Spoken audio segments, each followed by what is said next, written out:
Un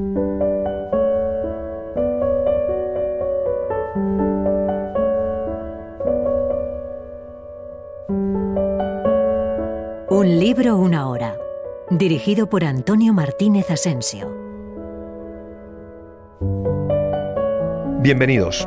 En este programa, ya lo saben, les contamos cada semana un libro, en una hora. Leemos las partes esenciales del libro y el resto se lo vamos contando. Y además les explicamos un poco la obra y el contexto y las intenciones del autor.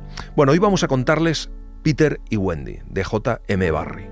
El libro traducido a más idiomas del mundo después de la Biblia, nada menos. Barrie la escribió en 1911, 9 años después del exitoso estreno de la obra de teatro.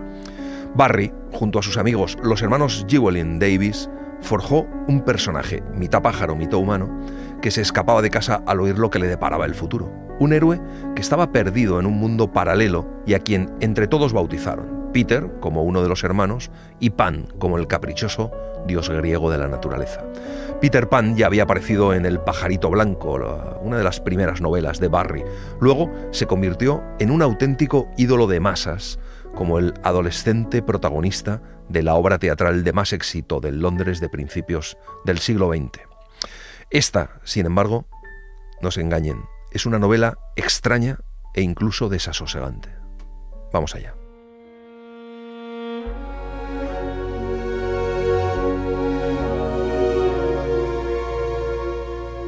Todos los niños crecen, menos uno.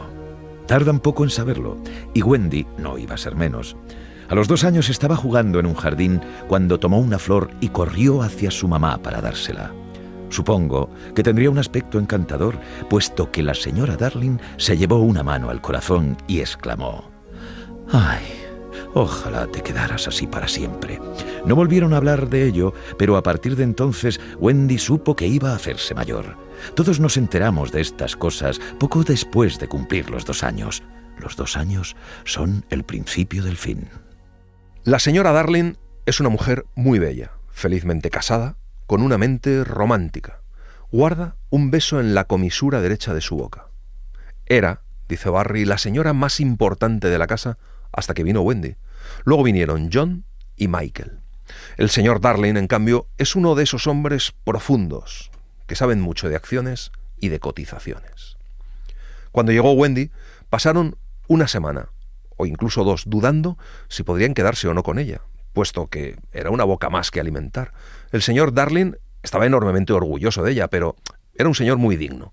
Se sentaba al borde de la cama de la señora Darling, sosteniéndole la mano, y calculaba los gastos mientras su mujer lo miraba suplicante.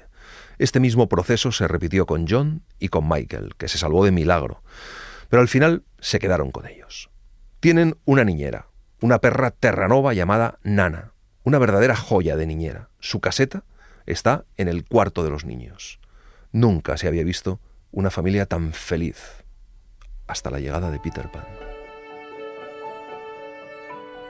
La señora Darling oyó hablar de Peter por primera vez un día en que estaba ordenando las mentes de sus hijos. Toda madre que se precie tiene la buena costumbre de escudriñar la mente de sus hijos cuando estos ya se han dormido, para volver a colocar en su sitio la gran cantidad de acontecimientos que se han desperdigado durante el día. Al despertaros por la mañana, las travesuras y maldades de la noche anterior están dobladas con cuidado y colocadas en el fondo de vuestro cerebro.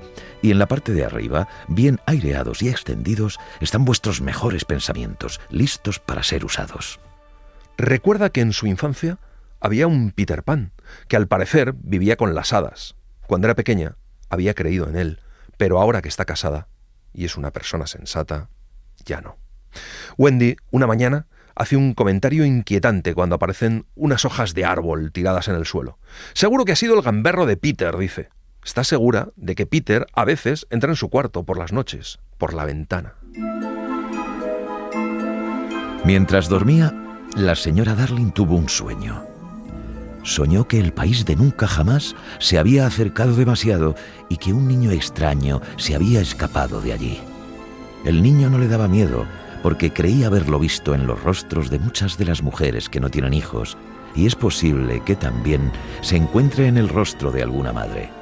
Pero en su sueño, el niño había rasgado el velo que oculta el país de nunca jamás y vio a Wendy, a John y a Michael fisgando por la abertura. Una noche, la señora Darling sueña con Peter y al despertarse ve que está allí. Es muy hermoso. Va vestido de hojas de resina y todos sus dientes son de leche.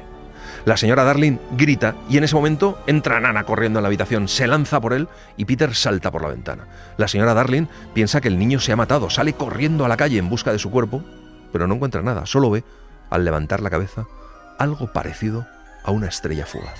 En esta novela la noción de la muerte está por todas partes. Para empezar, Peter no es un hada en el sentido moderno de la palabra, pero tampoco es humano. El primer capítulo de la novela, la aparición de Peter, Peter Breaks Through, es significativo, pues en inglés el verbo breakthrough se utilizaba en el espiritismo de la época para designar la posesión de un espíritu por el alma de un muerto. El niño aparece vestido con hojas otoñales y telarañas unidas por la savia de los árboles, ropa que sugiere el bosque, pero también la tumba. Nana se ha quedado con la sombra del niño en la boca y la señora Darling la guarda en un cajón. Pocos días después, los Darling se van a una fiesta, justo al lado. Mientras se arreglan, el señor Darling se siente celoso de Nana y decide llevarla al jardín y atarla, que es donde tiene que estar una perra. Nana no para de ladrar y Wendy le dice a sus padres, cree que Nana ladra así cuando hay peligro. La señora Darling se estremece y comprueba que la ventana está bien cerrada.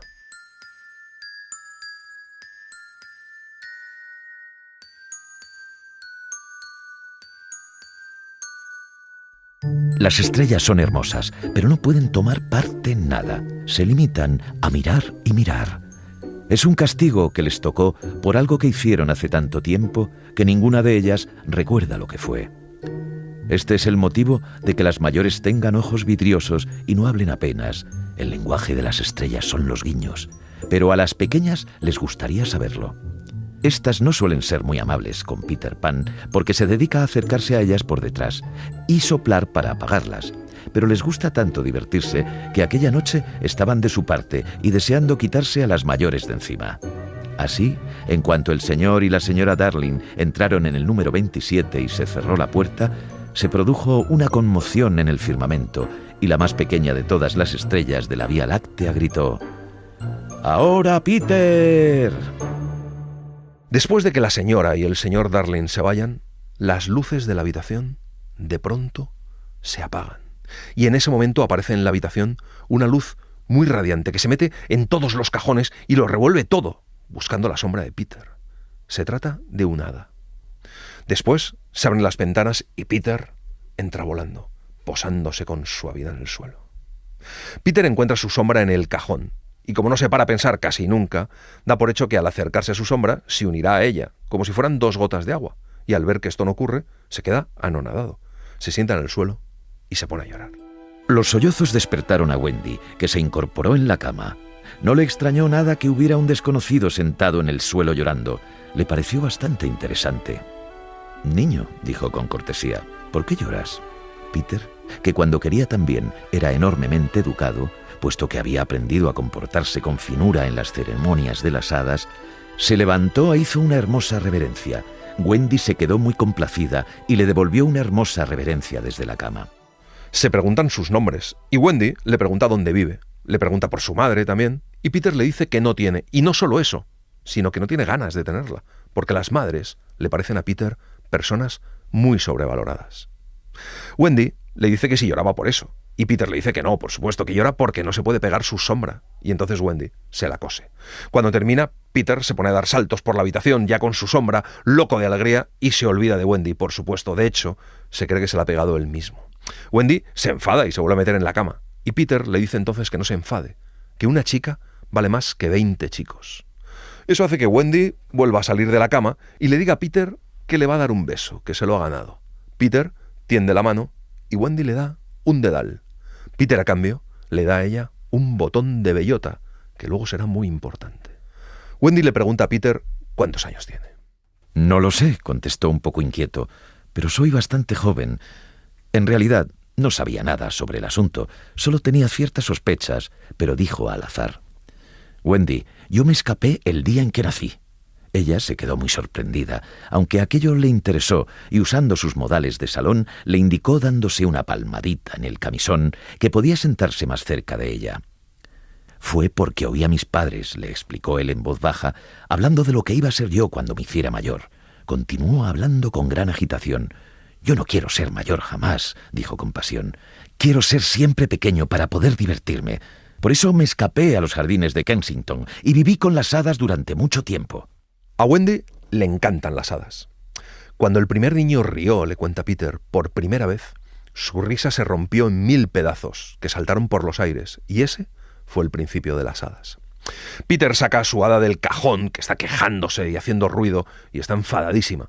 Es una hada bastante ordinaria, explica Peter, para disculparla. Se llama Campanilla, y su oficio es arreglar ollas y pucheros.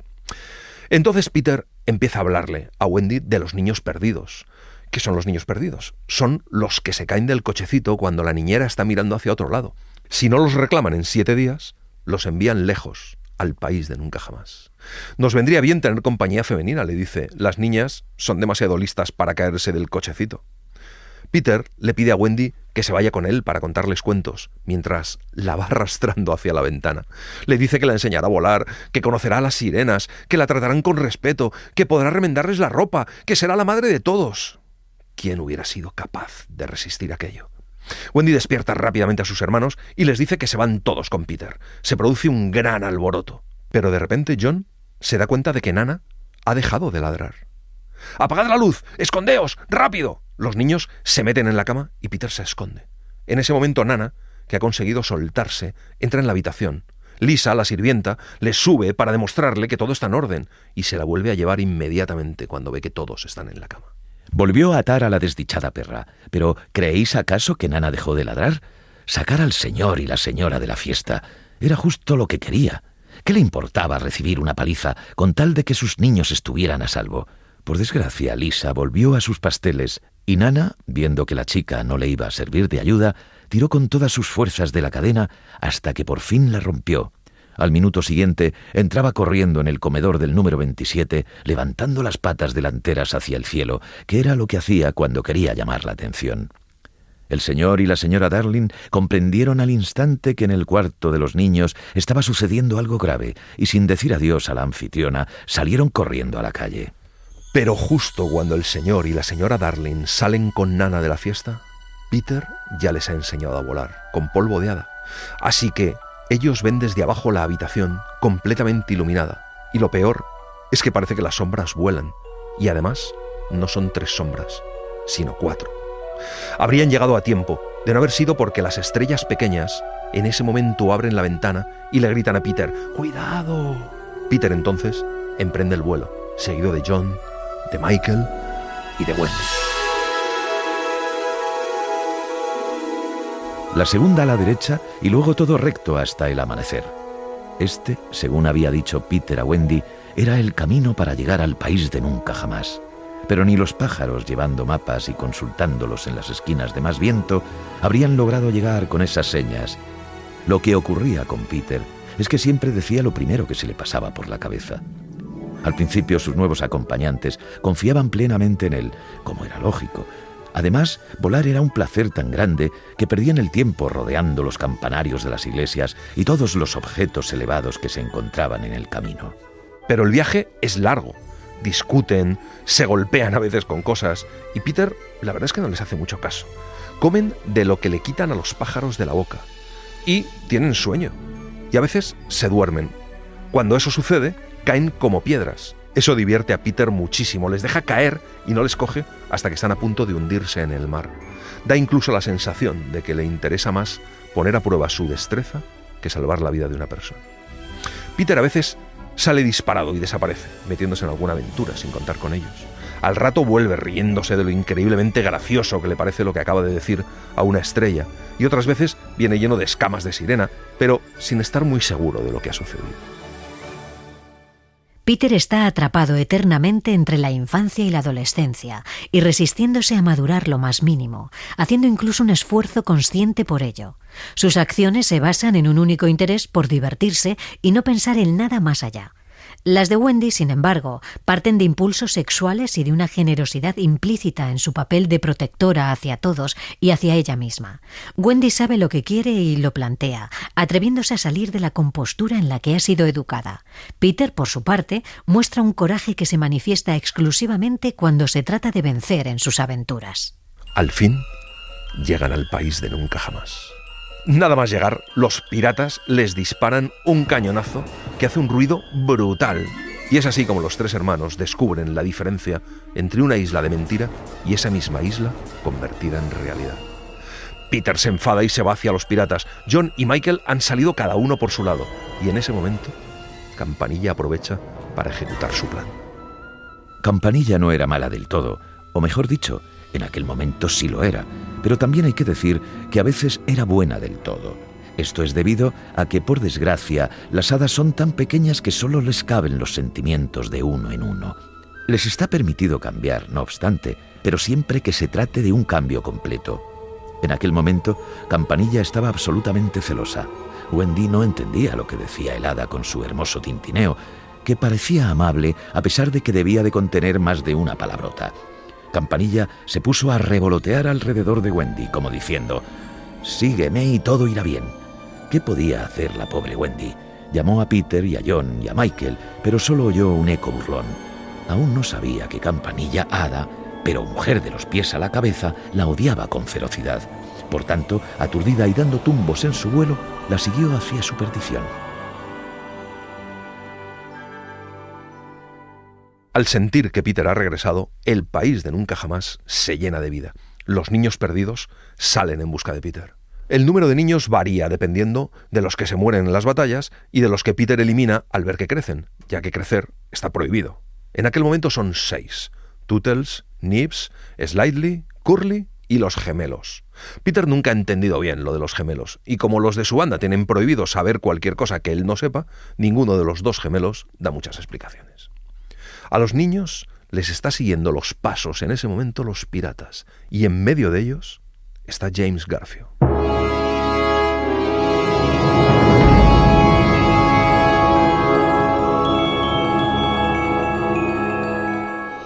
Todo él era cadavérico y negruzco. Tenía el cabello peinado en tirabuzones tan largos que a cierta distancia parecían velas, lo que daba a su apuesto rostro una expresión malévola. Los ojos eran del azul de la flor del no me olvides y profundamente melancólicos, menos cuando se encontraba en plena pelea intentando clavar el garfio, porque entonces aparecían en ellos 2 puntos rojos que emanaban una luz aterradora. En cuanto a sus modales, aún conservaba cierto aire de gran señor. Mantenía las apariencias incluso durante la lucha más sangrienta, y parece ser que era famoso por su habilidad para contar historias. Cuanto más educado era, más siniestro resultaba, lo cual era tal vez la prueba más certera de su buena cuna. La elegancia de su dicción, incluso cuando juraba, así como la distinción de su porte, evidenciaban que era de una casta diferente a la de su tripulación. Hombre de valor indomable, se contaba de él que solo lo asustaba la vista de su propia sangre, espesa y de color extraño. Llevaba una boquilla de su propia invención que le permitía fumar 2 cigarrillos a la vez. Pero sin lugar a dudas, lo más siniestro de todo era su garfio de hierro.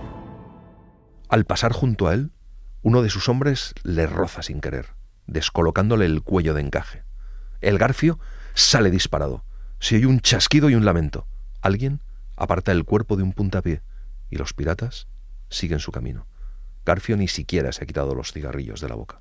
Tanto Garfio como Peter disfrutan de extraordinarios poderes, a la vez que sufren de una soledad desesperada en la que se necesitan el uno al otro, ya que ambos libran la misma batalla contra el paso del tiempo. El adulto, aterrado ante la perspectiva de la muerte. El joven, empeñado en lograr uno de los anhelos más ancestrales del ser humano, la inmortalidad. De repente los niños perdidos parecen desaparecer.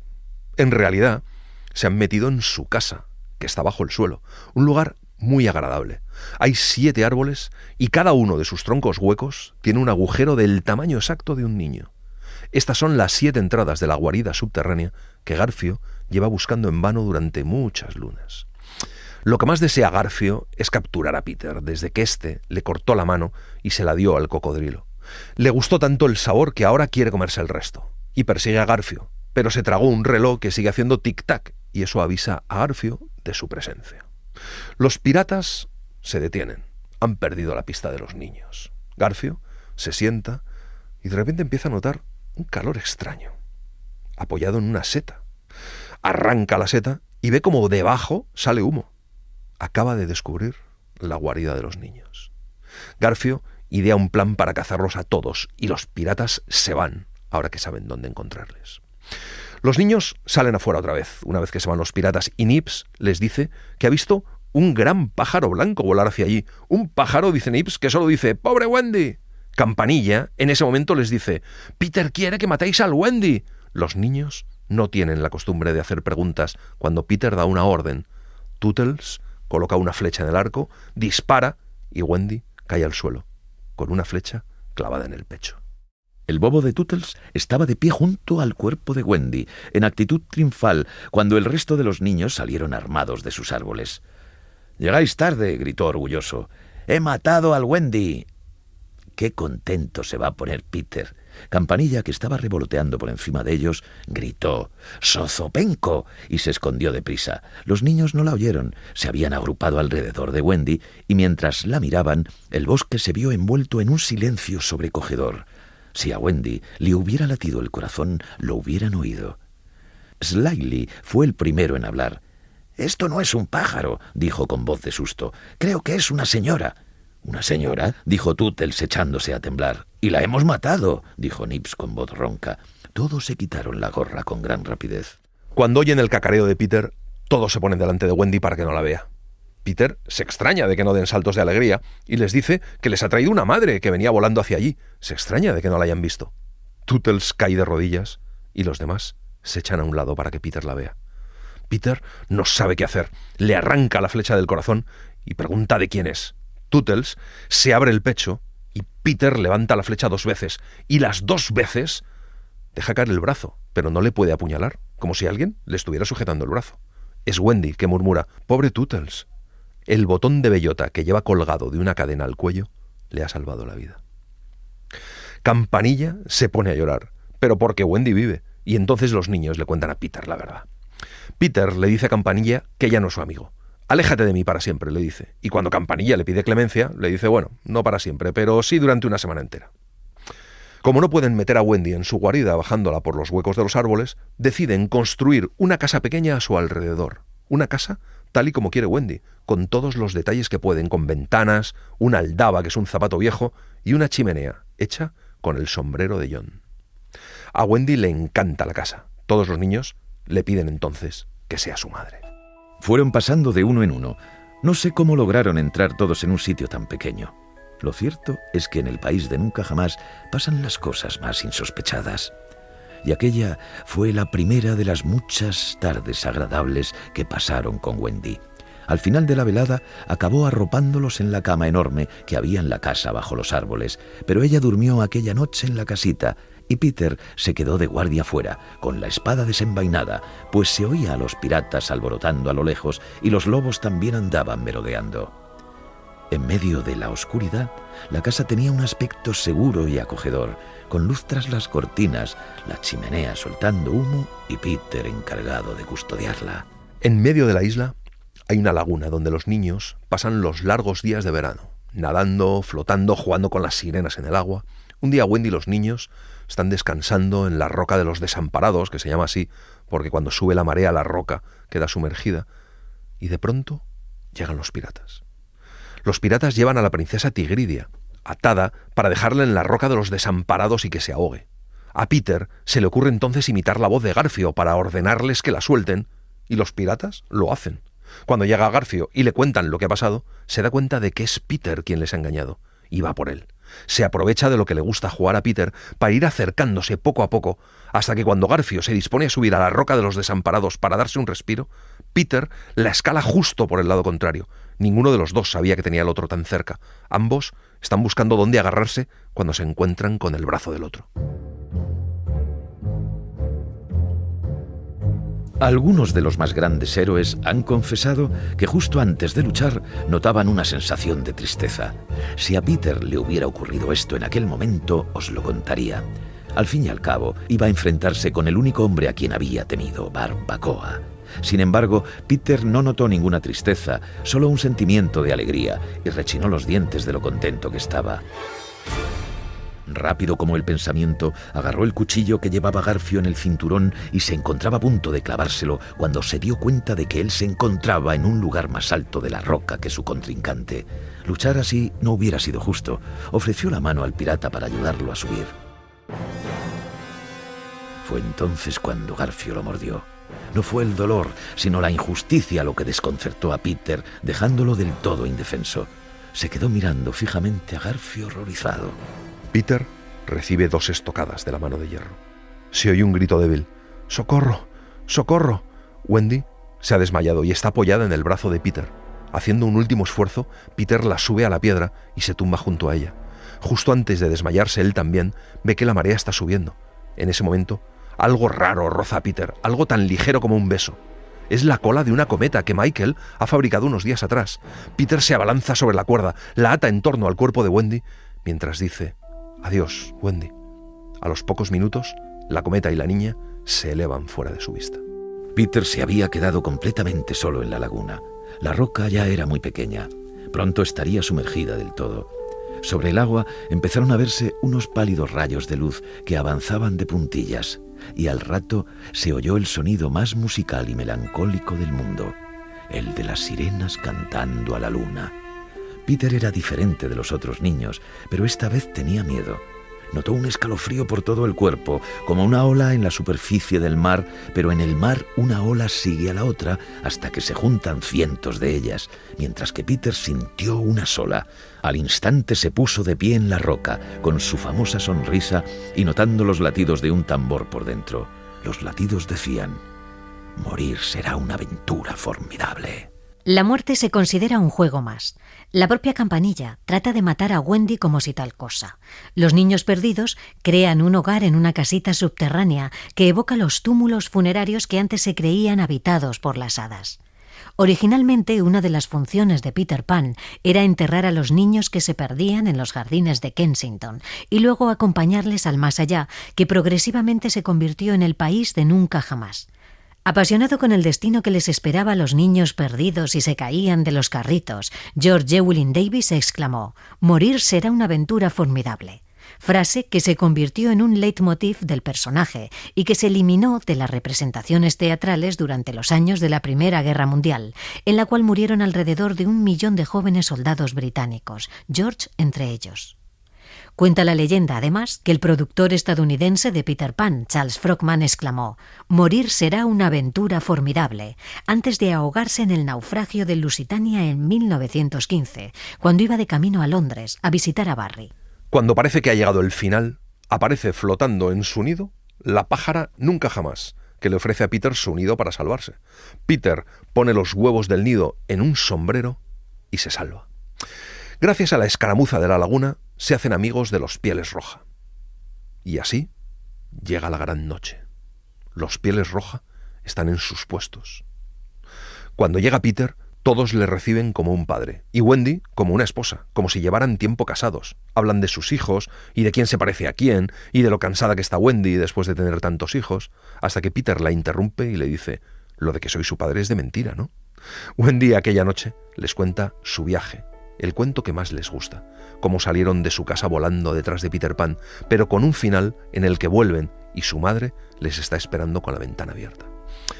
«Hace tiempo», dice Peter, «yo también creía que mi madre siempre me iba a dejar la ventana abierta, y estuve fuera durante muchísimas lunas, hasta que un buen día volví, pero la ventana estaba cerrada, porque mi madre se había olvidado de mí y había otro niño durmiendo en mi cama». John y Michael, en ese momento, deciden que quieren volver a su casa, que echan de menos a sus padres, que no aguantan más, y Wendy le pide a Peter que prepare el viaje de vuelta. A Peter parece no importarle. Pero sí que le importaba, y mucho. Estaba tan lleno de ira contra los mayores que lo habían estropeado todo como siempre, que nada más meterse en su árbol empezó a respirar a una velocidad de unas 5 veces por segundo. El motivo de esto era que en el país de nunca jamás se dice que con cada respiración muere una persona mayor, y Peter, que tenía sed de venganza, las estaba matando lo más deprisa que podía. Los niños perdidos se rebelan, deciden encadenarla y no dejarla marchar. Wendy les dice que si vuelven con ella, sus padres les acogerán a todos. Los niños se ponen muy contentos y dan por hecho que Peter los acompañará, pero tampoco les importa demasiado. Ya se sabe, ante la novedad, los niños siempre están dispuestos a abandonar a sus seres más queridos. Peter dice que él no va, pero ordena a Campanilla que vaya abriendo camino. Campanilla alzó el vuelo hasta el árbol más cercano, pero nadie la siguió, porque fue en ese momento cuando los piratas se decidieron por fin a atacar salvajemente a los Pieles Rojas. Arriba, donde reinaba un silencio absoluto, el aire se llenó de gritos y de ruidos de armas metálicas. Abajo se hizo un silencio sepulcral. Se habían quedado todos con la boca abierta. Wendy estaba de rodillas, con los brazos abiertos hacia Peter. Todos los brazos estaban extendidos hacia él, rogándole sin palabras que no los abandonara. El ataque de los piratas es una sorpresa total, y aquello se convierte en una masacre en lugar de una batalla. Mueren muchos de los indios y algunos piratas. Pero el propósito de Garfio no es aniquilar a los Pieles Rojas, es a Peter Pan a quien busca. ¿Quién ha ganado?, se preguntan los niños en su guarida. Si han ganado los Pieles Rojas, dice Peter, tocarán el tam-tam, es la señal de su victoria. Smee, el contramaestre, está sentado en ese momento encima del tam-tam. Garfio le hace la seña para que lo toque. Los desgraciados niños contestan con un grito de alegría y salen. Según lo van haciendo, van siendo capturados y atados por los piratas. Wendy es la última en salir. Es recibida por Garfio, que se quita el sombrero y le ofrece su brazo para acompañarla hasta el lugar en el que están amordazando a los demás. Lo hace con un aire tan caballeresco y distinguido que Wendy se queda demasiado fascinada para gritar. Al fin y al cabo, no es más que una niña pequeña. Cuando se queda a solas, Garfio decide bajar a la guarida. Lo primero que hizo al quedarse solo mientras oscurecía a toda velocidad fue acercarse de puntillas al árbol de Slightly para asegurarse de que le serviría de entrada. Después de esto, se puso a cavilar durante un buen rato con el sombrero de mal agüero sobre el césped para que la suave brisa que se había levantado le refrescara la cabeza. Por oscuros que fueran sus pensamientos, tenía los ojos del suave azul de la vinca pervinca. Escuchaba con atención para captar cualquier ruido que pudiera venir del mundo subterráneo, pero tanto abajo como arriba todo estaba en silencio. La guarida bajo tierra parecía una simple casa deshabitada en mitad del vacío. ¿Se habría dormido el niño o estaría esperando al pie del árbol de Slightly con el puñal en la mano? La única forma de averiguarlo era bajar. Garfio dejó caer la capa al suelo en silencio, y entonces, mordiéndose los labios hasta hacerse sangre, se metió en el árbol. Era un hombre valiente, pero tuvo que detenerse un momento a enjugarse la frente que le goteaba como una vela. Entonces, sin hacer ruido, se dejó caer hacia lo desconocido. Peter se ha quedado profundamente dormido, creyendo que los niños y Wendy se han ido.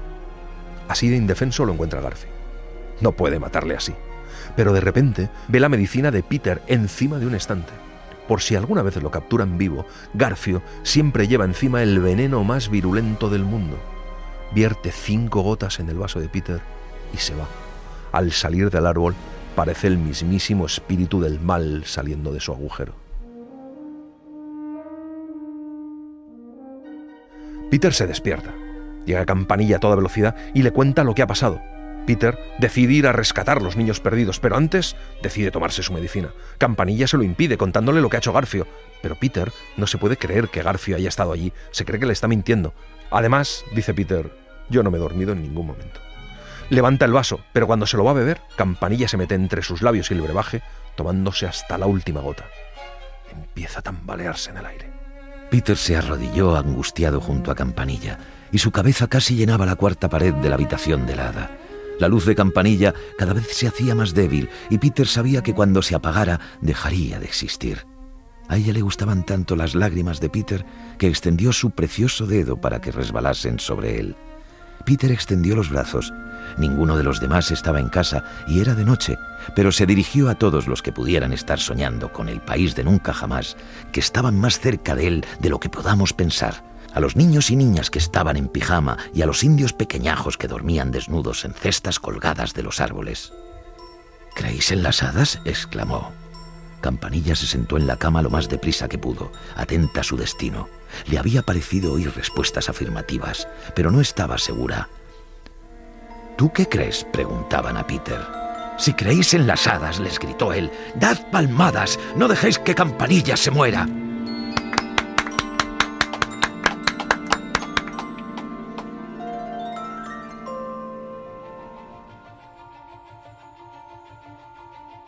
Y ahora, a rescatar a Wendy. Esta vez, o Garfio o yo, dice Peter. Va reptando por el suelo como una serpiente. Cruza a gran velocidad un claro. Es enormemente feliz. Peter Pan no es solo un libro, sino muchos. Varias obras en las que va evolucionando hasta llegar a ser un personaje rico en matices, poseedor de múltiples facetas que le hacen único, incoherente, maravilloso. Peter Pan es una criatura perdida entre dos mundos, el de los humanos y el de las hadas. Un bebé olvidado por su madre. Un chico arrogante que se niega a crecer. Héroe y villano. Valiente en su rebeldía, pero profundamente cobarde. Un preadolescente que, a pesar de sentirse atraído por Wendy, es incapaz de concebir nada parecido a la sexualidad. Metáfora de los jóvenes perdidos en la Primera Guerra Mundial. Un niño muerto y un niño eterno. El Jolly Roger es un barco de aspecto siniestro. Está envuelto en el manto de la noche. Garfio está paseando por la cubierta, pensativo, y se siente muy triste. Esto le ocurre a menudo cuando está a bordo, en el silencio de la noche, y es porque se siente tremendamente solo. En medio de sus cavilaciones, tiene el presentimiento de un fin próximo. Pide que le traigan a los niños, los coloca en fila y les dice que 2 de ellos pueden quedarse de grumetes.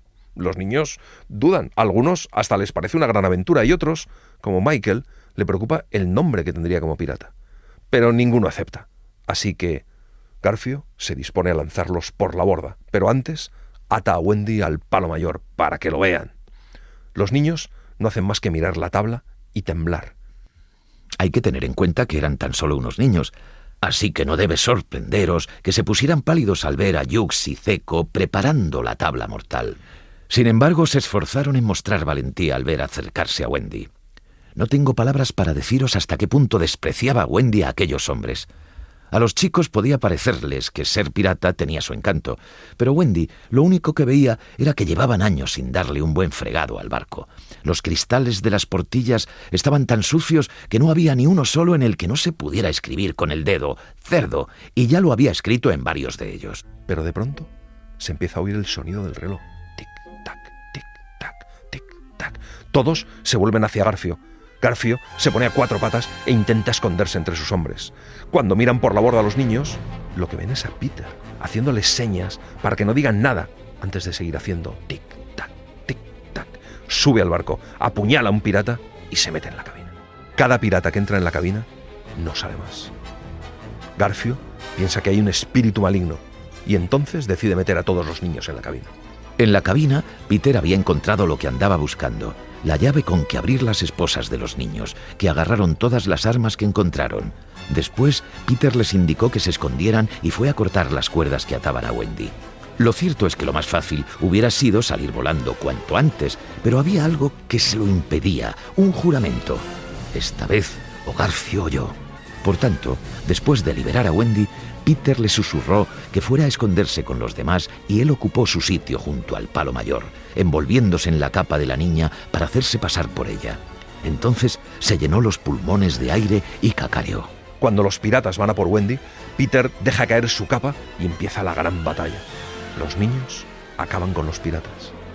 Solo queda Garfio.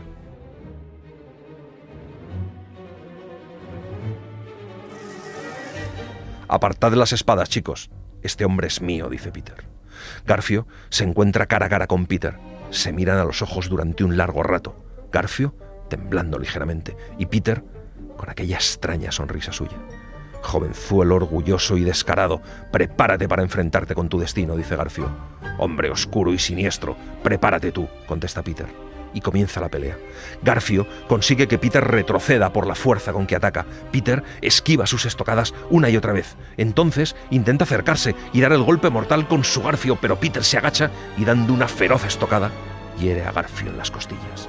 Al ver su propia sangre, cuyo extraño color le resulta insoportable, Garfio deja caer la espada y queda a merced de Peter.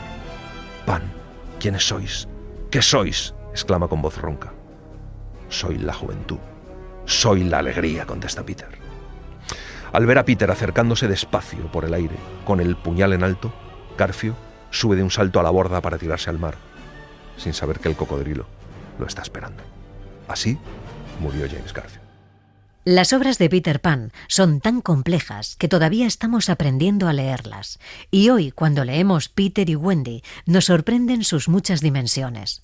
En esta novela, el niño eterno adquiere connotaciones trágicas y su historia se convierte en algo trascendente, en una fábula de amor y aprendizaje, en un manual para adultos que han perdido la imaginación y que no saben relacionarse con sus hijos. En un cuento de hadas en el que Wendy aprende a ser madre gracias a Peter, y donde éste interviene en el mundo real para guiar a los niños por experiencias que les enseñarán a amar, comprender y confiar. Wendy, por supuesto, no había tomado parte en la pelea, aunque no había apartado de Peter sus ojos relucientes, pero al acabar todo aquel barullo, volvió a desempeñar un papel importante. Alabó a todos por igual y se estremeció encantada cuando Michael le enseñó el lugar en el que había matado a un pirata.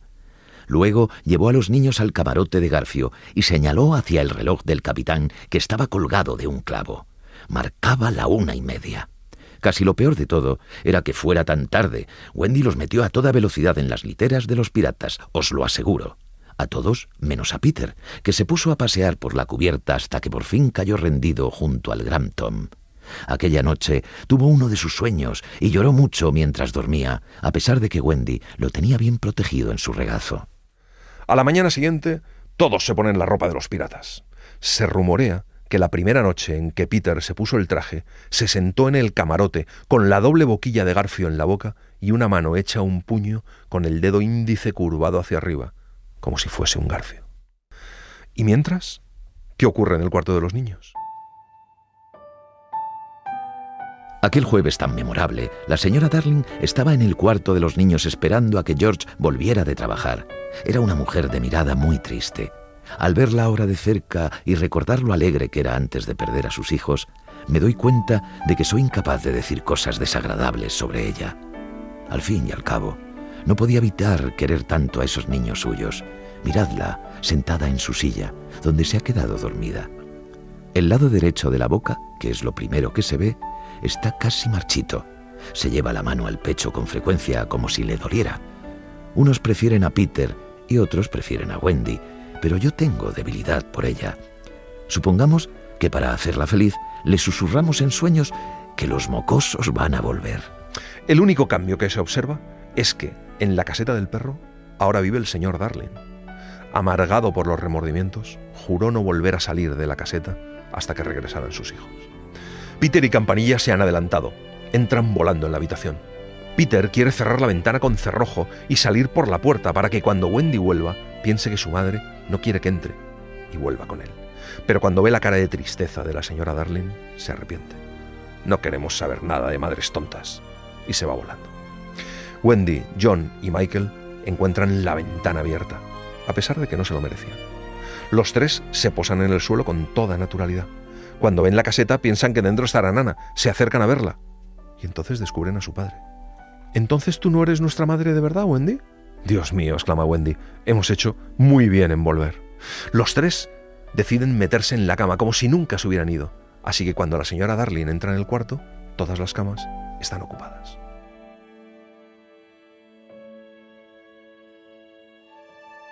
Se sentó en la silla junto a la chimenea donde tantas veces los había cunado.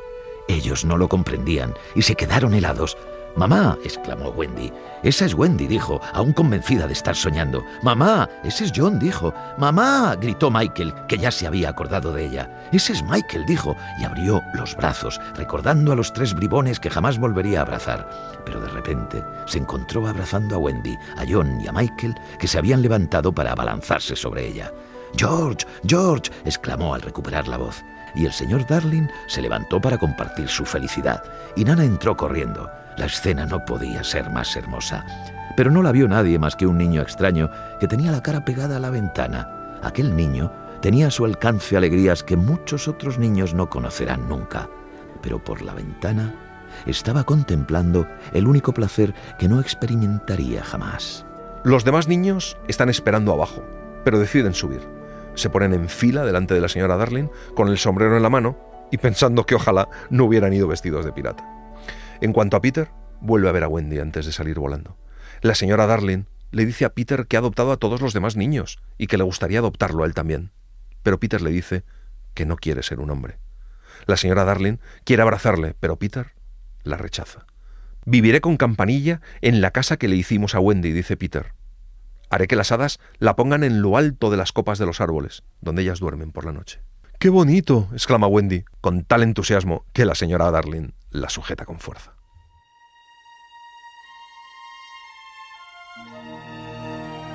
Pero la señora Darling vio que le temblaba la boca y le hizo esta generosa oferta.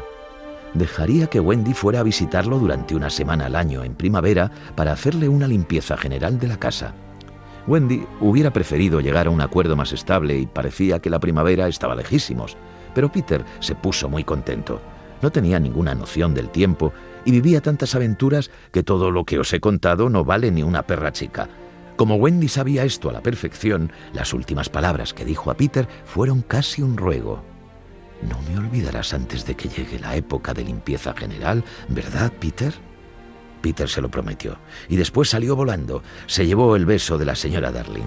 Aquel beso que no había sido de nadie, Peter lo consiguió con gran facilidad. El beso de la madre de Wendy es la fantasía que toda mujer, aun a pesar de ser adulta, guarda dentro de sí como vestigio de su infancia, la ventana al otro a la que nadie puede acceder, y solo Peter Pan o la esfera de la imaginación puede llevárselo. Wendy juega el rol de adulta, tal y como se esperará de ella en el mundo real. Como preadolescente se ha enamorado por primera vez. Tiene la ilusión romántica de la juventud. Para ella, el amor es el que ha leído en los cuentos. Y en los cuentos, aunque haya una serie de obstáculos, la princesa suele conseguir al príncipe. Por eso, ella no pierde la esperanza e insiste, hasta que prefiere hacerse mayor a sufrir el constante rechazo de su objeto de deseo. Peter viene a buscar a Wendy al terminar el primer año. Wendy está convencida de que van a tener charlas apasionantes sobre los viejos tiempos, pero las aventuras nuevas han ocupado el lugar de las antiguas en la mente de Peter. Ya no se acuerda de Garfio. Ni siquiera se acuerda de Campanilla. «Hay tantísimas hadas», dice Peter, «será que ya no existe. Las hadas viven poco tiempo, pero son tan pequeñas que un rato les parece mucho». A Wendy le da pena descubrir que para Peter el año pasado es como ayer. Peter no viene algunos años. Y va pasando el tiempo. Cuando se vuelven a encontrar, Wendy ya es una mujer casada. Es extraño que Peter no aterrizara en la iglesia y se opusiera a las amonestaciones. Después, Wendy tiene una hija. La niña se llama Jane. Cuando crece lo suficiente para hacer preguntas, casi todas son sobre Peter Pan. Le encanta oír hablar de él y Wendy le cuenta todas las historias en la misma habitación en la que comenzó la famosa escapada. «¿Y por qué ahora no sabes volar, mamá?», le pregunta Jane un día. «Porque solo quienes son alegres, inocentes e insensatos consiguen volar», le contesta Wendy.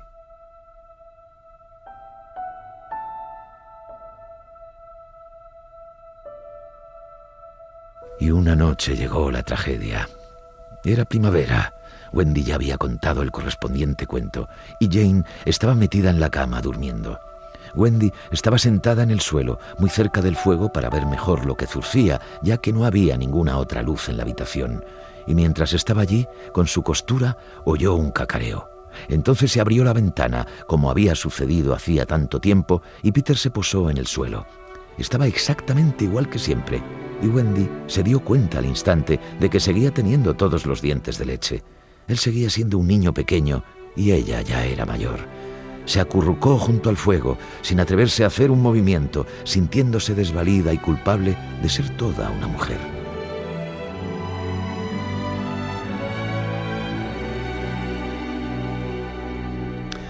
Para Peter no ha pasado el tiempo. Pretende que Wendy, que sigue agazapada en la oscuridad, se vaya volando con él. Wendy se levanta y por fin Peter tiene miedo. «Me prometiste que no te harías mayor». Wendy le dice que la niña que está en la cama es su hija Jane. Peter se sienta en el suelo y se pone a llorar. Wendy sale un momento de la habitación para pensar Los sollozos de Peter despiertan a Jane. «Niño», dice Jane, «¿por qué lloras?». Peter se pone de pie y le hace una reverencia, y ella le hace una reverencia desde la cama. Cuando Wendy vuelve a entrar, Peter se ha sentado en el poste de la cama cacareando con aire triunfal mientras Jane, en camisón, revolotea por la habitación entusiasmada. «Es mi madre», dice Peter. Peter se eleva por los aires y la desvergonzada Jane vuela tras él. Wendy corre hacia la ventana. «Es solo para hacer la limpieza de primavera», dice Jane. Por supuesto que al final, Wendy los deja irse volando juntos.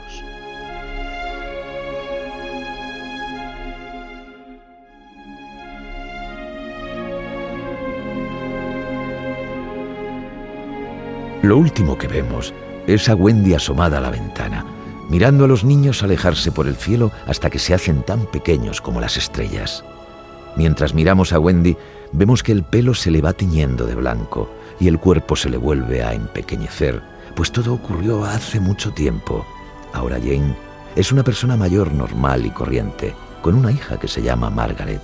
Y todas las primaveras, al llegar la época de la limpieza general, Peter viene a buscar a Margaret y se la lleva al país de nunca jamás, donde ella le cuenta historias sobre él, que Peter escucha con atención.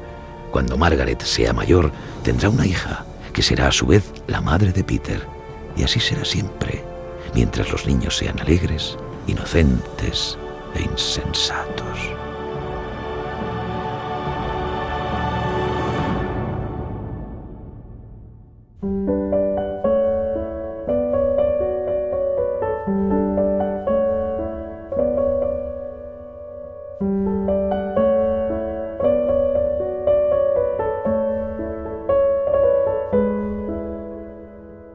Y así les hemos contado Peter y Wendy de J.M. Barrie, con la voz de Eugenio Barona y con la participación de Olga Hernán Gómez. Hemos seguido la magnífica edición de Silvia Herreros de Tejada en Penguin Clásicos, con traducción de Gabriela Bustelo. Y hemos citado varios fragmentos de la extraordinaria introducción de Silvia Herreros de Tejada. Gracias a Pablo Arévalo, que ha estado a los mandos. Gracias a Mariano Revilla, que le ha dado forma a todo. Gracias a ustedes por estar ahí y gracias por leer. Un libro, una hora, en la cadena SER.